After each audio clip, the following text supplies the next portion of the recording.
नगर के सांसद और जो प्रत्याशी परवीन निषाद जी हैं, इनका हर जगह विरोध क्यों हो? अब वो 5 साल नई क्षेत्र में आए, विरोध होना स्वाभाविक है। लोगों की अपेक्षाएं होती हैं सांसद से। कम से कम सांसद उनकी बात सुन लेगा, उनको संतोष हो जाएगा। छोटी मोटी बातें रहती हैं, वो सांसद हल कर सकता है। अब वो नहीं आए हैं, विरोध होना स्वाभाविक है।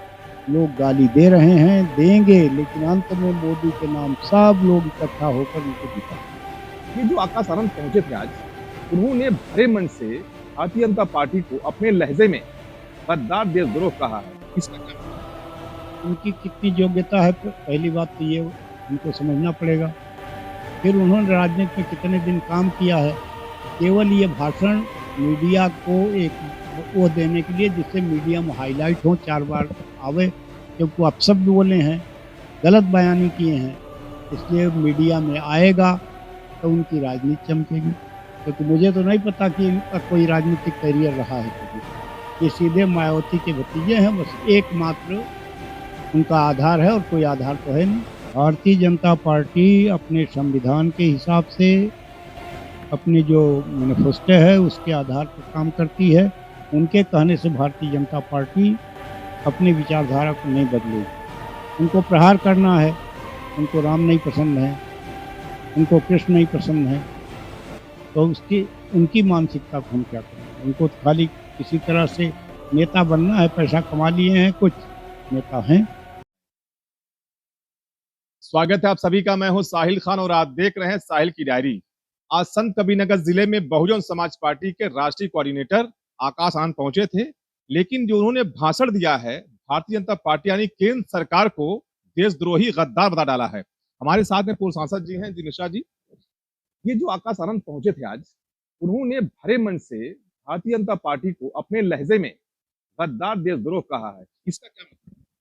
उनकी कितनी योग्यता है, पहली बात तो ये हमको समझना पड़ेगा। फिर उन्होंने राजनीति में कितने दिन काम किया है। केवल ये भाषण मीडिया को एक वो देने के लिए जिससे मीडिया में हाईलाइट हो, 4 बार आवे, क्योंकि वो अपशब्द बोले हैं, गलत बयानी किए हैं, इसलिए मीडिया में आएगा तो उनकी राजनीति चमकेगी। क्योंकि मुझे तो नहीं पता कि इनका कोई राजनीतिक करियर रहा है कभी। ये सीधे मायावती के भतीजे हैं, बस एकमात्र उनका आधार है और कोई आधार तो है नहीं। अब वो मायावती के नाम पर, क्योंकि शेड्यूल कास्ट की कुछ जातियां हैं जो उनके साथ जुटी हुई हैं, यही उनका आधार है। बाकी आधार वही है, कोई नेता होगा जिसको वो कैंडिडेट बना देंगे, वो जितना वोट ले आ पाएगा वो, प्लस शेड्यूल कास्ट का जो वोट है, यही उनका आधार है और उनका कोई आधार तो है नहीं। पार्टी के राष्ट्रीय कोऑर्डिनेटर हैं और भरे मन से इस तरह बोल रहे किसी पार्टी को देशद्रोही बोल रहे हैं, गद्दार बोल रहे हैं, जबकि आचार संहिता भी लागू है, तो चुनाव आयोग इसमें क्या कर रहा है? ये तो चुनाव आयोग के पास जब ये विषय चला जाएगा तब जरूर चुनाव आयोग को उस पर एक्शन लेना चाहिए और एक्शन लेते भी हैं। अभी उन्होंने जो है कांग्रेस के नेता को 24 घंटे का प्रतिबंधित कर दिया, आप प्रचार नहीं कर पाएंगे। चुनाव आयोग तक ये बात पहुंच जाएगी, तब चुनाव आयोग उस पर कोई प्रतिक्रिया व्यक्त करेगा। ये तो प्रशासन का काम है कि वो इनके इस वक्तव्य को चुनाव आयोग तक पहुंचावें। उन्होंने ये भी कहा है, बीजेपी पर आरोप लगाया है और खास करके चुनाव आयोग को भी उन्होंने कटघरे में खड़ा किया है। वो कहते हैं कि हम अगर नाम ले जातिगत तो हमको रोका जाता है, लेकिन भारतीय जनता पार्टी धर्म और जाति के नाम पर वोट मांग रही है और चुनाव आयोग चुपचाप बैठा हुआ है। भारतीय जनता पार्टी अपने संविधान के हिसाब से अपनी जो मैनिफेस्टो है उसके आधार पर काम करती है। उनके कहने से भारतीय जनता पार्टी अपनी विचारधारा को नहीं बदलेगी। हम लोगों ने बहुत परिश्रम से जमीन से खड़ा किया है पार्टी को एक विचारधारा पर, और उसी विचारधारा पर हम चलते हैं। अब उनके कहने के हिसाब से उनको प्रहार करना है, उनको राम नहीं पसंद है, उनको कृष्ण नहीं पसंद है, तो उनकी मानसिकता को हम क्या करेंगे। उनको तो खाली किसी तरह से नेता बनना है, पैसा कमा लिए हैं, कुछ नेता हैं। कोई आप ही बताइए, उन्होंने कितने दिन काम किया है राजनीति में। हम तो साधारण एमपी रहे हैं। हमने 65 से शुरू किया इसी खलिलाबाद में, गली गली घर घर कूचे कूचे दौड़ करके तब पार्टी खड़ा किया है। उन्होंने कितना किया है, तो उनकी अपनी हैसियत आप पत्रकारों को भी उनकी हैसियत जरूर जानना चाहिए कि उन्होंने कितना काम किया है। खाली गाली देने से मीडिया में आ जाएंगे, इतना बहुत। राम मंदिर पर क्रेडिट ले रहे हैं, कह रहे हैं राम लला को हम लाए हैं। तो कह रहे हैं कि राम लला को वो नहीं लाए हैं, बल्कि राम मंदिर जो बना है वो सुप्रीम कोर्ट का आदेश बना है, बीजेपी का आदेश नहीं। ठीक है, सुप्रीम कोर्ट ने फैसला किया, उनका जजमेंट था। हमने लड़ाई लड़ी, हमने आंदोलन किया कि वो जमीन जो है भगवान राम की है, भगवान राम को मिलना चाहिए। फिर अनेक वर्षों तक हम लोगों ने संघर्ष किया। अरे वो दिन भी याद है जब मुलायम सिंह ने गोली चलवाया था, हमारे उसमें कई कार्यकर्ता मारे गए। कुछ का तो नाम हाईलाइट हुआ, कुछ का नाम हाईलाइट हो भी नहीं पाया। जो घर से भाग के चले गए थे, उनका आज भी पता नहीं है कि वो कार्यकर्ता कहाँ गए। देखिए, हमने आंदोलन किया है, परिश्रम किया है। अब श्रेय लेने के लिए वो हमारे साथ आ गए होते तो भी श्रेय पा जाते कि हम तो भाजपा ही हैं। तो श्रेय नहीं पा रहे हैं तो छटपटा रहे हैं। काम नहीं करेंगे, छटपटाने से थोड़ा उनको श्रेय मिलेगा। बयान दिया है, पर समाजवादी पार्टी कुछ लोग कह रहे हैं कि ये बीजेपी का और बसपा का आपस का गेम है, कि इस तरह का बयान देने से मुस्लिम वोटर जो है बसपा की तरफ बढ़ जाएगा और गठबंधन के वोट कम हो जाएंगे। इस तरह का भी लोग बोल रहे हैं। उन्होंने मुस्लिम कैंडिडेट खड़े किया है, अब वो कितना वोट पाएगा ये तो वो जाने, क्योंकि हम लोग तो इस पर कभी विचार नहीं करते। मुस्लिम वोट कहाँ जाएगा, हिंदू वोट कहाँ जाएगा, ब्राह्मण वोट कहाँ जाएगा, इस पर विचार नहीं करते। हम तो शुद्ध संघ के कार्यकर्ता हैं और वहीं से हमारा उद्भव है, वहीं से हम निकले हैं। समाज एक है, एक साथ रहना चाहिए। पूरे देश के समस्याओं पर पूरा समाज विचार करेगा। उनकी तरह से हमको ये नहीं करना है फला समाज हमको आ जाए, फला समाज हमारा सब है, पूरा देश। और इसीलिए मोदी जी का जो खाद्यान्न है 80 करोड़ लोगों को आखिर मिल रहा है, घर मिला है। मैं समझता हूँ इसी जिले में सबसे ज्यादा अगर आवास मिला है तो मुस्लिम कम्युनिटी को मिला है। अगर ये तो सरकार का है सर, इसमें सरकार को बजट जो पैसा आ रहा है तो आम जनता का तो पैसा हुआ है। सरकार तो इस देश में 50 से शुरू हुई है, निर्वाचित सरकारें। आखिर इतने दिन तक उन्होंने क्या किया? आखिर ये जरूरत क्यों पड़ी कि हम गरीबों को राशन दें?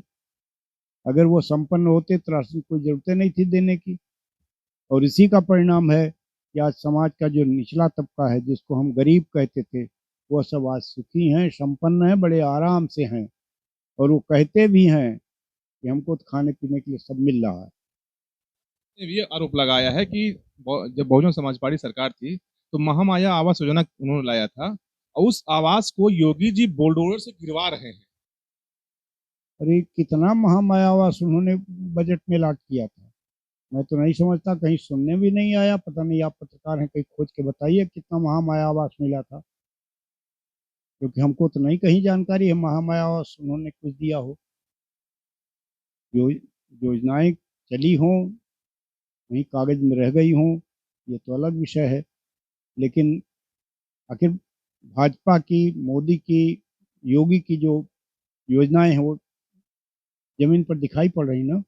कहीं आप चले जाइए, अरे कहीं हम नाम ले लें, आप यहीं सीधे चले जाइए हरिहरपुर, सड़क के किनारे चले जाइए, जितने आवास हैं सब ये प्रधानमंत्री आवास है। आप हमारे इसी बगल में देखिए, इसे चले जाइए, तमाम आवास जो है बिल्कुल जहाँ हम खड़े हैं शहर का हिस्सा है, वहाँ कम से कम 10 तो आवास तो यही है, हमारे बगल में ही 10 आवास है। कुछ लोगों ने लिखा दिया है, कुछ लोगों ने नाम नहीं लिखाया है। चाहेंगे कि भारतीय जनता पार्टी कहती है कि 400 पार, ये आंकड़े कहाँ से आते हैं कि 400 पार हम सीट लेके आएंगे? इतनी गारंटी कैसे होती है? आखिर पिछली बार हम जो सीट जीते थे 363, और हमारे सहयोगी दल जीते थे, आखिर वो सीटें हम जीते हैं ना, और फिर हमने काम अच्छा किया है, हमारी सीटें बढ़ेंगी। हम दक्षिण भारत में नहीं जीते तो दक्षिण भारत में हम पहुंच गए, केरल में हम पहुंच गए, तमिलनाडु में हम पहुंच गए। इतना नहीं, आंध्र और तेलंगाना में भी हमारे एमपी की जीत रहे हैं। पिछली बार भी एक जीते थे, लेकिन दक्षिण भारत में हम कुछ नहीं थे। इतना नहीं, उड़ीसा में भी हमारी स्थिति बहुत ठीक नहीं थी, बंगाल में हमारी स्थिति ठीक नहीं थी। आज हम वहाँ ममता बनर्जी से नेक टू नेक लड़ाई लड़ रहे हैं। वो 22 पाई थी, हम 18 पाए थे। अब की बार हम उनको पछाड़ने के लिए प्रयासरत हैं। तो निश्चित रूप से आखिर संख्या बढ़ेगी, जाएगी, जुटेगी नहीं। यूपी में कितनी सीट लाएंगे? यूपी में पार्टी ने तो 80 का 80 जीतने का मन बनाया है और मुझे भी लगता है कि मोदी की जो लोकप्रियता है, योगी का जो काम है, वो बोल रहा है, इसलिए निश्चित रूप से हम सब सीटें जीतने का प्रयास करेंगे और जीतेंगे। संतकबीरनगर के सांसद और जो प्रत्याशी परवीन निषाद जी हैं, इनका हर जगह विरोध क्यों हो रहा है? अब वो 5 साल नई क्षेत्र में आए, विरोध होना स्वाभाविक है। लोगों की अपेक्षाएं होती हैं सांसद से कम सांसद उनकी बात सुन लेगा, उनको संतोष हो जाएगा। छोटी मोटी बातें रहती हैं, वो सांसद हल कर सकता है। अब वो नहीं आए हैं, विरोध होना स्वाभाविक है।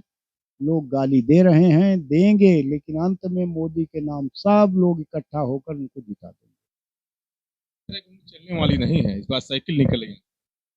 अब हमको तो नहीं कभी लगा, मैंने हमने तो खलियाबाद विधानसभा आज से नहीं कई चुनाव देखा है, सब में भाजपा अब भी रही है। मेहदावल की भी यही स्थिति है, यही स्थिति जो है खजनी की भी है। तो हमको नहीं कहीं लगता कि हम भाजपा यहाँ कमजोर पड़ेगी।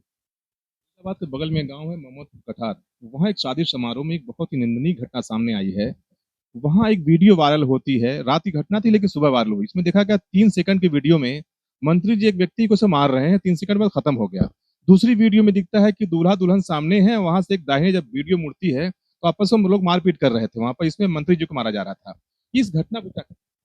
अब घटना की पूरी जानकारी हमको नहीं है, लेकिन वो जो घटना है वो बहुत ही निंदनीय है। मंत्री को मारना ये उचित नहीं है और वहाँ संयम से मुझे लगता है काम नहीं लिया गया। अब इस घटना की पूरी जानकारी पुलिस विभाग में है, पुलिस उसकी जांच करेगी, जो भी दोषी होगा उसको दंडित करेगी। लगा रहे हैं कि यादों और निषादों में वहां पर फुटमत कर दिया गया है, बंटवारा कर दिया गया है और लोग घर छोड़कर पलायन वहां पर हैं। कई लोग जेल में फर्जी चले गए। अब ये पुलिस विभाग को किसी को प्रताड़ित नहीं करना चाहिए।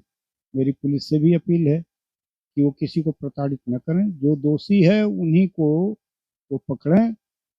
बाकी परिवार क्या दोष, जो घर के अंदर थे उन्होंने कुछ काम किया नहीं, उन्होंने कोई गलती किया नहीं है। जो गलती नहीं किए हैं उनको परेशान नहीं किया जाना चाहिए। जो दोषी हैं उनको पकड़ना चाहिए, उनको कोर्ट में ले जाना चाहिए, उनको सजा मिलनी चाहिए और वो जेल जाएं, ये होना चाहिए। लेकिन कोई निरपराध व्यक्ति को सताना नहीं चाहिए। नाक पर चोट दिख रही है और सपा वाले कह रहे हैं उनकी नाक कट गई है और इस बार कट जाएगी। अब ये तो एक मुहावरा है, नाक कट गई है, नाक कट जाएगी, नहीं कटेगी।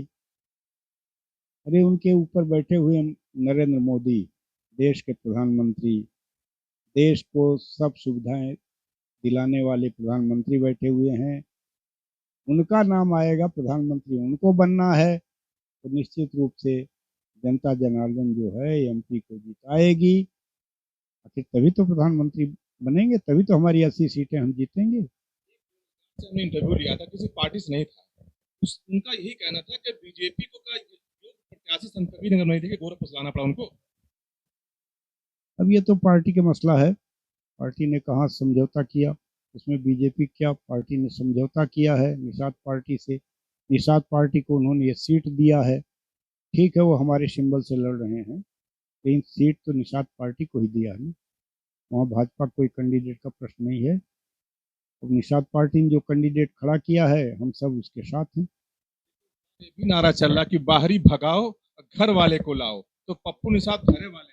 अरे आप पत्रकार हैं तो घर बनवा लिए, वो इलाहाबाद में ही उनका घर है, मकान भी है, तो मकानों बनवा लिए, यहीं रहते भी हैं। सांसद इधर मिश्रा जी हैं और उन्होंने बड़ी बातें बोली है, क्योंकि आज जिस तरह से बहुजन समाज पार्टी के राष्ट्रीय कोऑर्डिनेटर आकाश आनंद पहुंचे संतकबीरनगर जिले में, उन्होंने अपने संबोधन में भारतीय जनता पार्टी को अपने लहजे में गद्दार, देशद्रोह जैसे शब्द का प्रयोग किया है, जो कहीं ना कहीं निंदनीय बता रहे हैं, क्योंकि उनके पास क्या आंकड़ा था कि भारतीय जनता पार्टी को उन्होंने देशद्रोह और गद्दार बता डाला। फिलहाल देखने वाली बात होगी कि जब 4 जून को फैसला आएगा तब मालूम पड़ेगा कि इंडिया में इंडिया गठबंधन जीतेगी या फिर बीजेपी 400 का नारा पार करेगी। साहिल खान, संतकबीरनगर, साहिल की डायरी।